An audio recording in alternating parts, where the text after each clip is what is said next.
Today, the significance of the wilderness and a journey into it can be hard for us to appreciate. As populations grow and travel and communication become ever faster, we can overlook how different the world was in the past, how vast it must have seemed, and how wild. For thousands of years, most people lived and died within a short distance of the place they were born. Their existence was bounded by the wilderness, by the unyielding darkness of ancient woods, by the ice-shod peaks of impenetrable mountains, and by the hostile desert's lonely wastes. A journey to the next town was a perilous undertaking. It meant abandoning the safe and the familiar, and entering a realm that was not their own.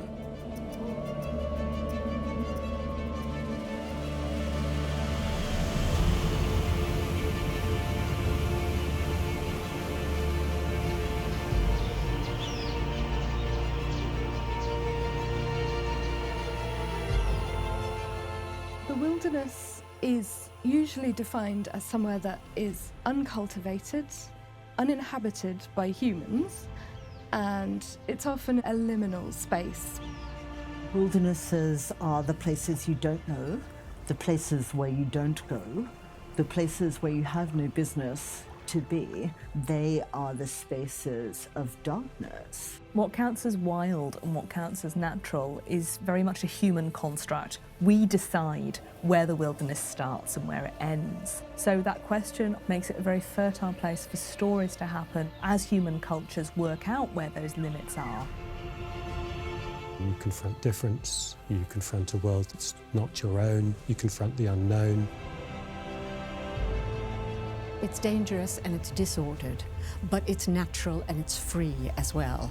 And this is really, in many ways, the perfect setting for what's going to happen in a myth or a legend. People will fill the wilderness that surrounds them with what they fear in themselves, what they fear in their own society. The wilderness is the place where we expel all the stuff we don't like in ourselves, in our culture, in our society.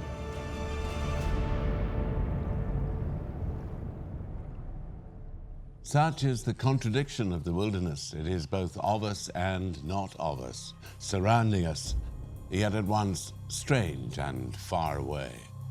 For wilderness is as much an idea as it is a physical place, and a great deal can be learned about a people from the way they saw it, and from the stories they told about it. As much as people must have feared what lay beyond their walls, they also relied upon it. Seas threatened the fisherman with drowning, but they provided his livelihood too. The forest hid all manner of danger, but that was where the hunter had to roam. The trees can hide more than deadly creatures and lawless men, however. As the ancient story of Actaeon tells us, magic and madness can lie in wait should we ever stray too far from the path.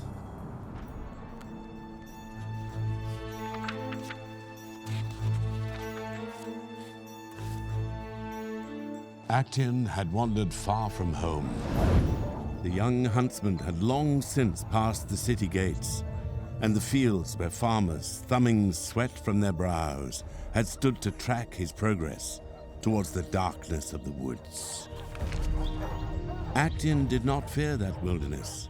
He scorned the superstitions of other men. The forest, he thought, was as much his realm as the city street. As Actaeon rested in a shady clearing, he suddenly heard an unfamiliar sound. Drawn on by the strange music, Actaeon pushed deeper and deeper into the ever-thickening forest. He parted the last branches and stared into the grove beyond.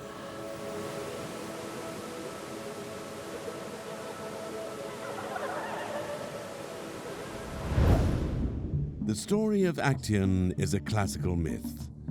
To the ancient Greeks, the young huntsman was courting danger the moment he stepped beyond his city walls, the moment he entered the wild. For the Greeks, human life revolved around the city. Athens, with its resplendent temples, was the birthplace of democracy. In its golden age, it became a flourishing center of art and philosophy. Socrates and Plato called the city home, as did the great playwrights Euripides and Sophocles. Their works helped shape Western literature and thought, and they are still read, debated, and performed to this day. Athens was not only a cultural powerhouse, it had military muscle too, with a navy which dominated the Aegean Sea. This supremacy was not unchallenged, however, for Athens had a rival, another great city of ancient Greece. Renowned for its austere discipline and the skill of its hoplite warriors, Sparta was more than a match for Athens. The long war between the two great cities consumed the ancient Greek world and ultimately ended the golden age of Athens. Cities such as Athens and Sparta were the human realm. What lay beyond belonged to something else, however.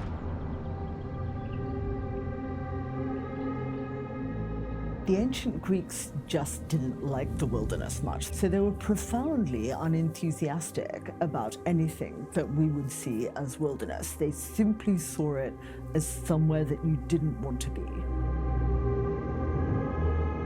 The Greeks have this view that if you're out in the wilderness, there's always this risk of walking over the boundary, of crossing into the divine.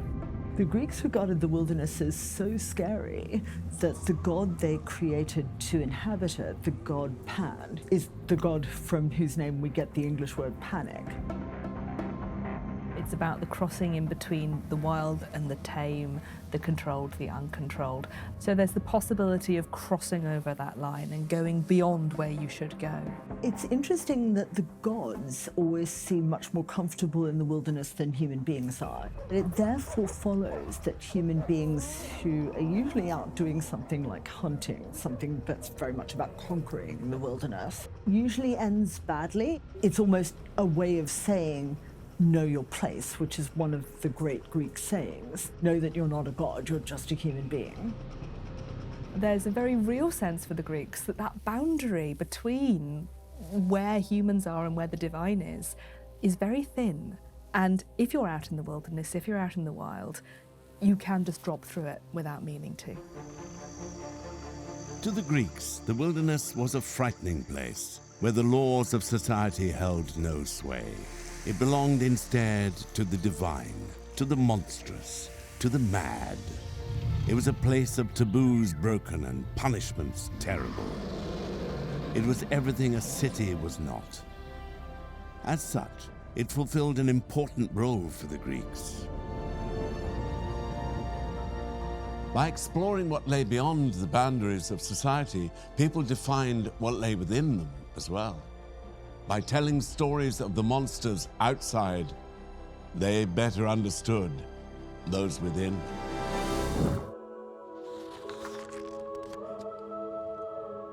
Actaeon stared into the grove. It was a wooded cave, wild and beautiful to behold. He was enraptured. He could not resist. He had to get closer. Actaeon crept forwards down to the water's edge, drawn on, ever on by the sight before him. His foot broke the stillness of the crystal waters. The ripples spread. Suddenly, dark eyes turned on the intruder, for those were no mortal creatures. This was the goddess Artemis and her nymphs, Artemis of the wilds, of the hills, of the moon. The goddess stood, cloaked in her wild fury. Actaeon ran. Actaeon's encounter with the goddess Artemis would not have surprised the ancient Greeks. For them, the wilderness was no place for man.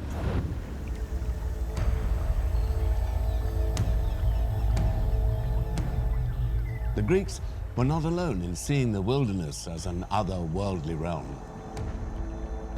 Centuries later, the Celts of northern Europe would also sense in their great forests and rugged landscape the presence of the supernatural.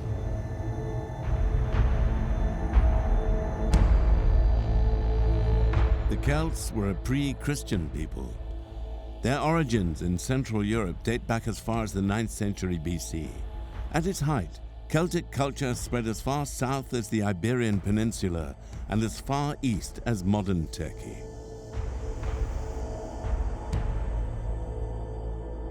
Celtic religion was a polytheistic one. The worship of its many gods was led by the Druids, mysterious figures of great social importance. They made prophecies, dispensed justice, and performed religious rites that may even have included human sacrifice. Celtic society and the age of the Druids was threatened, however, by the growth of the Roman Empire. Most of our sources for the Celts are Roman sources, unfortunately, rather than surviving Celtic sources. The Celts didn't write their stuff down and the Romans did. So we have Julius Caesar's horrified account of Celtic sacrifices in oak groves, and oak groves with bits of sacrificed people hanging off them. So that's the first encounter between the Romans and the people that they came to call the Celts.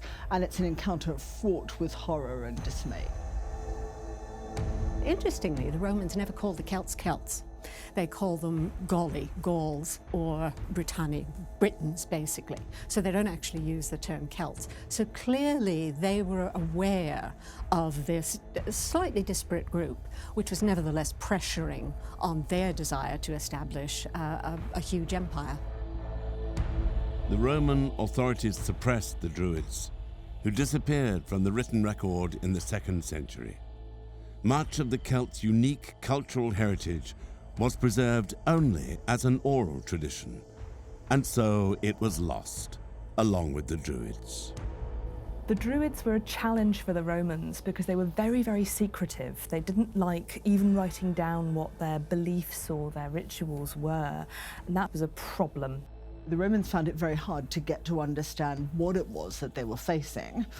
Faced with all that secrecy and denial, they decided that the easiest thing would be to get rid of it completely.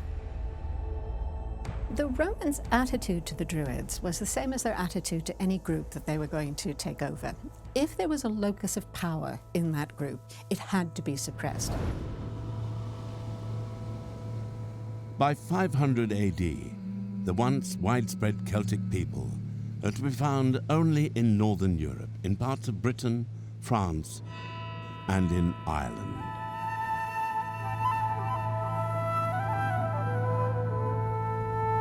There, some ancient traditions survived, to be recorded by later Christian writers of the medieval period. Stories of the gods they worshipped, of the kings they served, and of the wilderness that surrounded them. The Giants Causeway on the coast of Northern Ireland is today a UNESCO World Heritage Site. Its 40,000 geometric rock columns reach heights of over 10 meters, and they stretch from the cliff edge to the sea and beyond.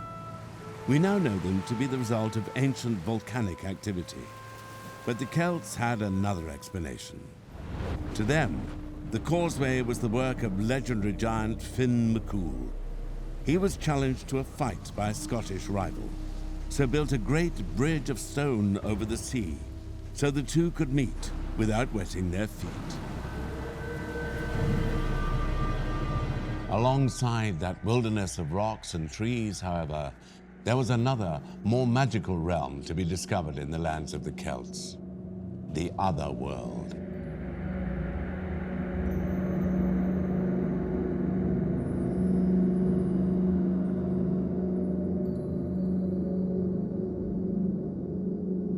The Celtic Otherworld was a supernatural realm, a realm that existed alongside of our own and parallel to our own. It's a world that has its own laws, inhabitants, power structures, and nature. It's like something that's always there. It doesn't go away. So it's very much located in the outside, the beyond, the wild. A glimpse might be seen in the clouds or the fleeting mist, in the half-light or in the shadows. It was at once both here and somewhere else.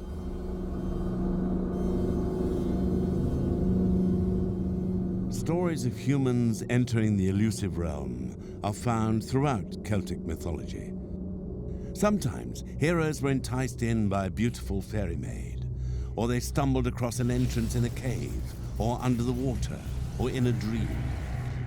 The other world they found beyond was home to the many pre-Christian gods of the Celts. It was a land of eternal youth and beauty, where it was always summer, and there was no hunger and no despair. The realities of life for most Celts were sickness and starvation, war and want. The other world must have offered an attractive mirror image of those struggles. However, the price the other world extracted could be hefty too. Just as in the tales of the ancient Greeks, these human encounters with the supernatural did not always have a happy ending. The Celts managed the wilderness by peopling it with entities that are somewhat like themselves. On the other hand, those entities are, more often than not, at least potentially very dangerous. The realm of the fairies is superficially attractive, it seems quite glamorous, but often when the hero's in there, they discover that there's another side to it. Initially, the character who stumbles into the other world finds it a sort of glorious and happy place. But generally, the longer the character stays in that other world, they realise that it's more sinister, that it's got darker dimensions. Let's take the beautiful fairy lady, who's perhaps the most typical issuer of an invitation to the Celtic Otherworld. In Irish mythology, she's usually well-intentioned and usually won't do any harm in and of herself.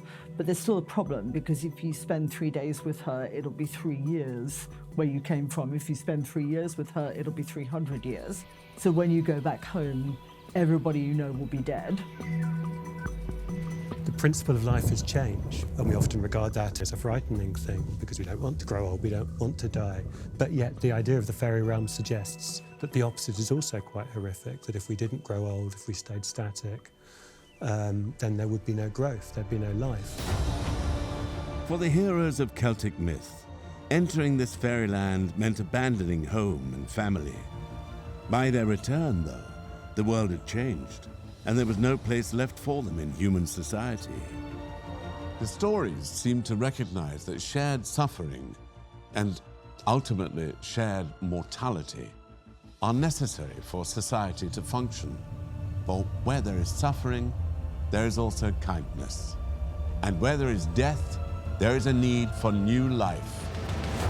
Actaeon heeded not the rocks underfoot, nor the branches clawing at his tunic, slashing at his face. But he could not escape the goddess's rage. Actaeon had intruded, as no mortal should, upon the realm of the divine. He would have to be punished. As he ran, the bones of his face began to split and reform. Actaeon stumbled, his whole body taut with pain. Antlers burst through his skull. He tried to scream, but a stag's harsh cry had displaced his human tongue. The dogs he had left behind stirred from their rest. That familiar scent. It quickened in the mouth of every hound. Excitement quivered through the pack. A stag. The hunt had begun. Actaeon is transformed from man into stag. His dogs change from loyal companions into fanged predators. The transformation of these dogs strikes at a very human anxiety. Our communities are ordered. Laws govern our behavior. Crimes are punished. But in the natural world, it can seem that chaos reigns. Like Actaeon and his hounds, our grip over the wild is only ever a tenuous one. Some things are beyond our control. We are all times exposed to the random ferocity of nature.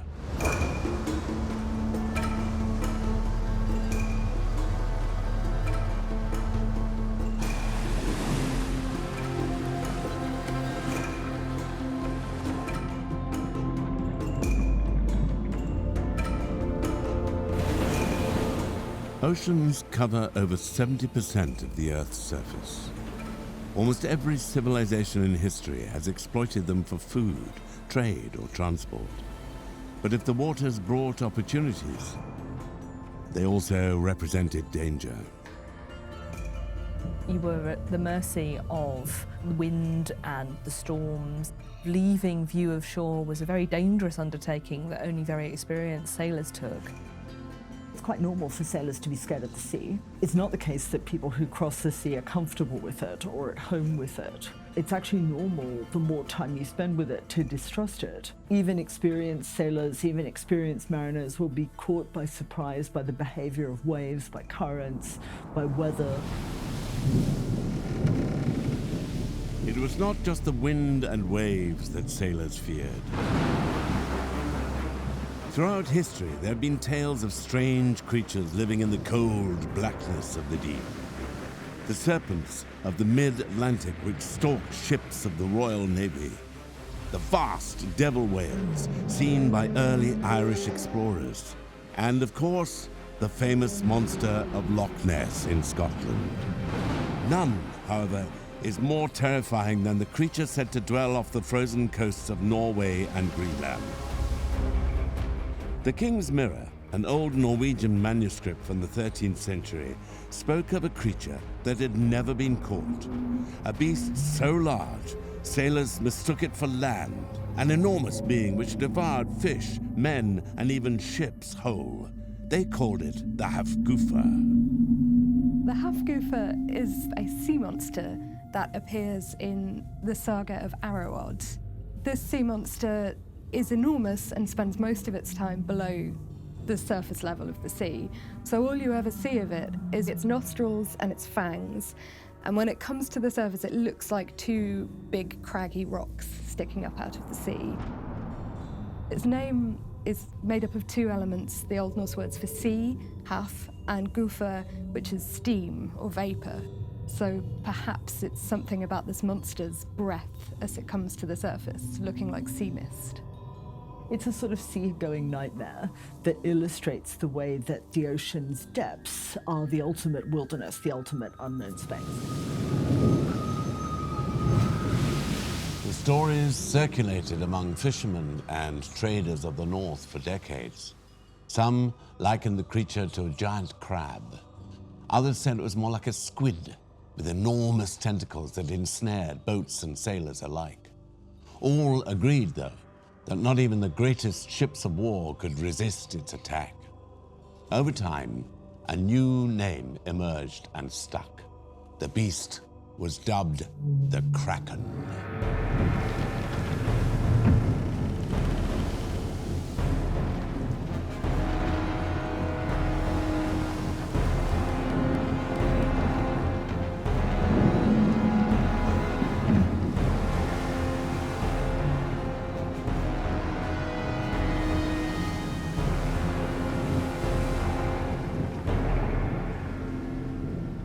In the 18th century, new scientific disciplines emerged. Many natural philosophers dismissed the Kraken as a fisherman's tale.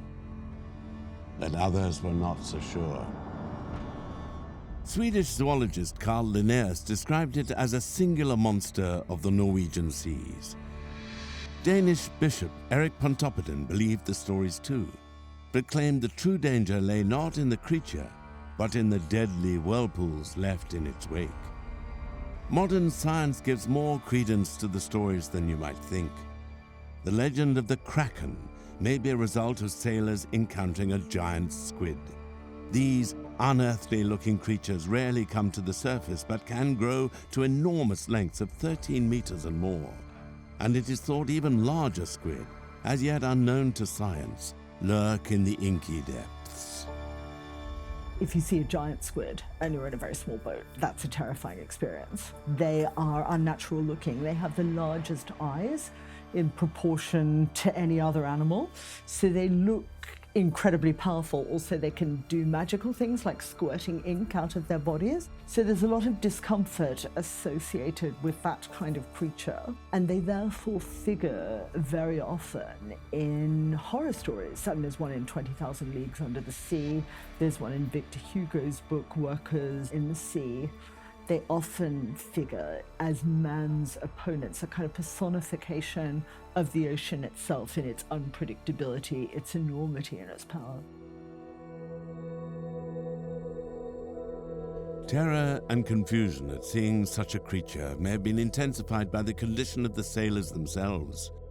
Hunger and malnutrition were commonplace on ocean-going ships of the past. The sailors' work was hard, and they were confined to the same small space with the same people for week after week. The combined effect all this could have on their physical and mental health was devastating. I think if you spend hours on a ship looking out at sea as a lookout for land or for any other vessels approaching, you're going to start seeing things in the light and the water and their interaction. It's natural to give a reason for the odd behavior of the ocean. It's in a way easier to deal with it with a bunch of superstitious and mythological interpretations than it is just to throw up your hands and say, we don't really know why it works the way it does, but I'm going out sailing again next weekend.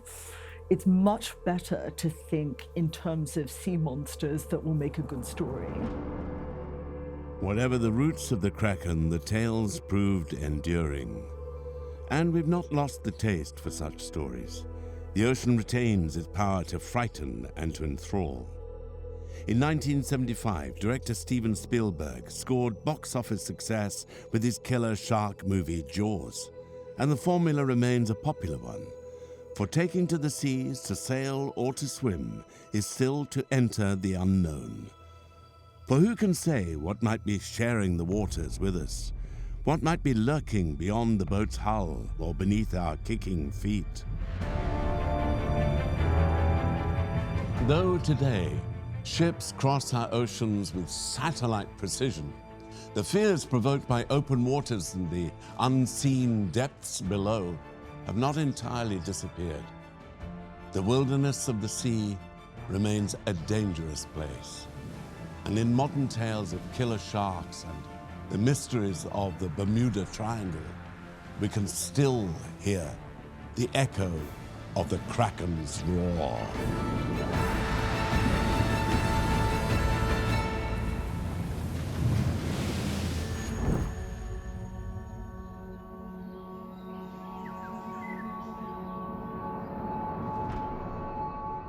For thousands of years, Europe was cloaked in forests. Even the largest of its settlements and cities were mere pinpricks of light among a vast wooded darkness. It should be little surprise then that the forest is a common setting in the continent's myths and legends. It was both mysterious and familiar, dangerous, but within touching distance of home. It was a place of magic and adventure, a wilderness that lurked all too accessible at the bottom of the field or beyond the city gates. The wood is one of those wilderness spaces in which scary things that you've never met before and can only imagine might lurk. Forests do tend to have a particular value in the profile of that particular culture. Forests are the places where the people who haven't succeeded in the arable lands end up. They end up there because they can afford to live there, because nobody owns the forest. You can't stop them from living there. They're therefore associated with the fear of not making it, with the fear of failing your family, your children, failing to provide.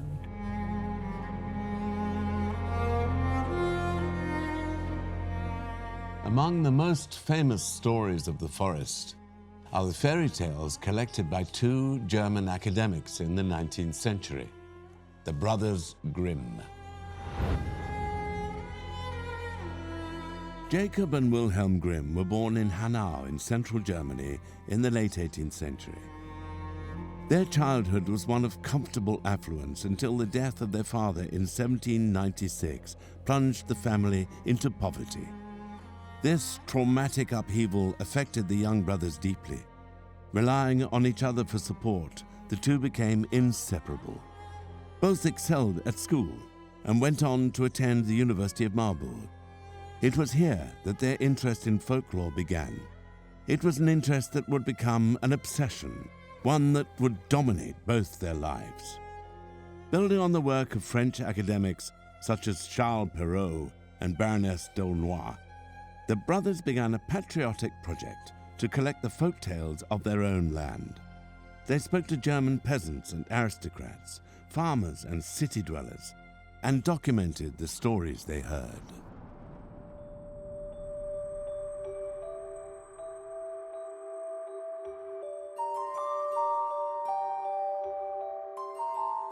The Grimm tales were collected from people who lived in Hesse, which, though it was quite industrialized by the Grimm's time, had a lot of woods in it. About 10 or 11% of the United Kingdom is covered by what we would call woodland. In Germany, even today, it's something like 35%. So forests are everywhere. Now, there's a particular reason for that, which is that the Germans place a high esteem on unspoilt nature. That's simply a cultural given. And that means that in some ways, Germans value a radical encounter with otherness represented by the forest in their renditions of fairy tales.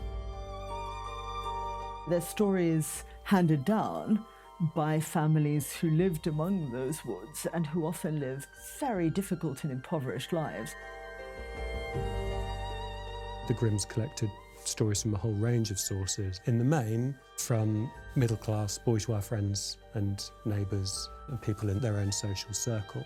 They'd often take several different versions of the same story, take the bits they liked, cannibalise them in effect, and combine them into a new story. They were adapting the tales, of course, for an educated, literate public, a middle-class and aristocratic public, and they were adapting the content of those tales, of course, to the expectations of that public. In 1812, the Grimms published the first volume of their children's and household tales. 3 years later, the brothers added a second volume, forming what we now know as Grimm's Fairy Tales.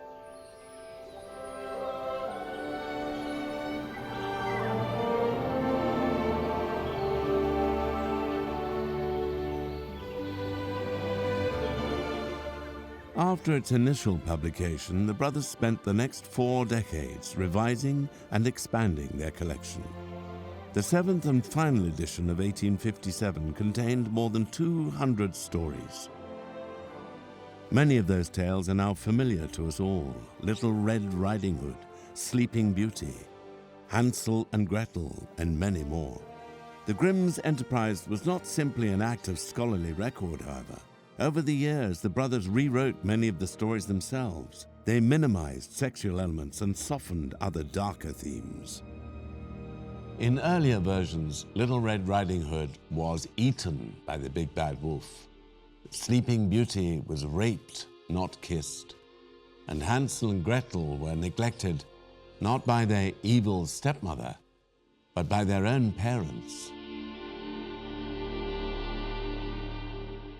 I suspect that violent and abusive culture directed towards children may unfortunately have reflected not a social reality, but a social fear. We tend to credit other people with abusive and violent tendencies towards children, rather than regarding ourselves as having those tendencies. We're getting with the parents in Hansel and Gretel who are hungry and therefore abandon their children in the woods because they can't work hard enough to provide for them properly. The reason we need to tell ourselves these stories is because we need to be sure that we're not those people. We need to differentiate ourselves from those people and make out that we are much more loving and careful as parents. Some have interpreted these stories as cautionary tales. Little Red Riding Hood tells us to obey our elders, beware the woods, and be cautious of strangers from beyond our homes. Others have taken a more psychoanalytic approach. Employing the concepts of Sigmund Freud, these interpretations recast the story as one of sexual awakening. The dark woods are a symbol of the unconscious mind. Obedient and innocent, she is the archetypal female. The wolf, on the other hand, hungry and aggressive, is the male. When they meet later at the grandmother's house, Little Red Riding Hood recognizes the wolf in his disguise, but does not flee. Instead, she climbs into bed with him. The scene is a seduction, and Little Red Riding Hood is a willing participant. Fairy tales, like all stories, have an element of content which is not explicit on the surface. Psychoanalysts have also argued that fairy tales communicate to us at the level of the unconscious. In particular, they communicate to children at the unconscious level. In real life, wolves very rarely attack human beings. They're actually quite sensible animals. So it follows, therefore, that wolves must be symbolic rather than representing an actual threat. What they seem to represent, it's the fear that human beings who live in woods might become wild and wood-like. They represent this sort of savage interior that has to be carefully contained, controlled, and muzzled by civilization. If the wolf is a symbol of the wildness lurking within us all, then its frequent presence in these stories is a reminder that however grandly we build our monuments, however elegantly we draft our laws, civilization is ultimately a fiction, a veneer far thinner than we would like to admit. The smallest of slips can see it crack and set loose that savage interior, that wolf, in terrifying fashion.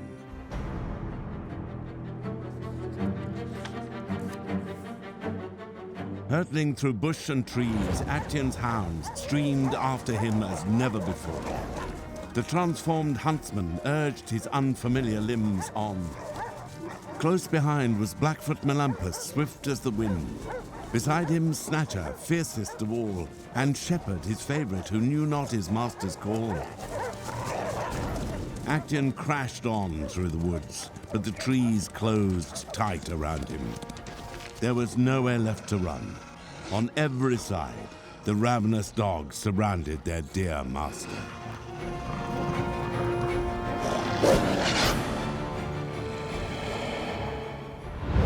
Teeth sank into flesh, tearing and slicing, ripping and biting.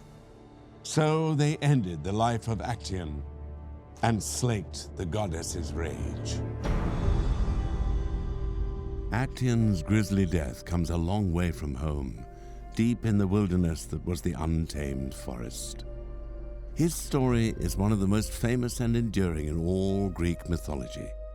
It has inspired writers, sculptors, and artists in generation after generation. For though the age of the ancient Greeks is long past, our fascination with the wild unknown remains undimmed. Throughout history, societies have used the wilderness to explore what frightens us about the world and about ourselves, to help us understand what it means to be part of a family, part of a community, and what it means to lose those things. The wilderness is, in some respects, the opposite of civilization, but also there's a sense in which we carry a bit of wildness in ourselves as well. The wilderness also becomes a place for exploring what happens when humans get too civilized.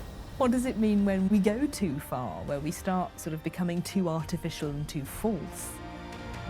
It might be the mountains, it might be the heath. It's the place where, because you haven't got a big rational take on it, you can fill it with the irrational, the parts of yourself that you normally repress or crush. It continually calls to us as being untamed, and we are drawn by the lure of taming it, but it will never actually give in to our control.